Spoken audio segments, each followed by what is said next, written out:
ସକାଳୁ ସକାଳୁ ଗାଧେଇ ପାଧେଇ ମୁଁ ବାହାରି ପଡ଼ିଲି ଖୋର୍ଦ୍ଧା ଅଭିମୁଖେ। କାରଣ ଖୋର୍ଦ୍ଧାରେ ଓଡ଼ିଶା ପୋଲିସର ମୋର ଏକ୍ଜାମ ସେଣ୍ଟର ପଡ଼ିଥିଲା।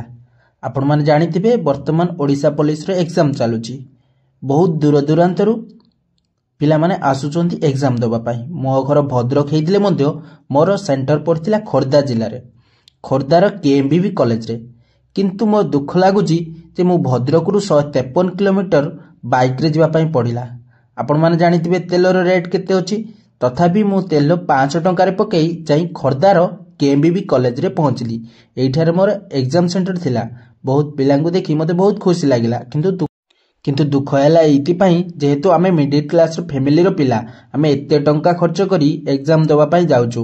ହେଲେ ଆମେ କ୍ୱାଲିଫାଏ ହେବୁ କି ଡିସ୍କ୍ୱାଲିଫାଏ ହେବୁ ସେଇ କଥା ତ ଆମେ ଜାଣିନୁ। କିନ୍ତୁ ବାପାଙ୍କ ପକେଟରୁ ପଇସା ନେଇ ଖର୍ଚ୍ଚ କରିବାକୁ ବହୁତ କଷ୍ଟ ଲାଗୁଛି। ତଥାପି ଆମେ ଆଶା ରଖିଛୁ ଆମେ ସରକାରୀ ଚାକିରି କରିବୁ। ଯଦି ଆପଣମାନଙ୍କ ପରିସ୍ଥିତି ଏଭଳି ଥାଏ କମେଣ୍ଟ ମାଧ୍ୟମରେ ଜଣାଇବେ। ଜୟ ଜଗନ୍ନାଥ, ଜୟ ହିନ୍ଦ।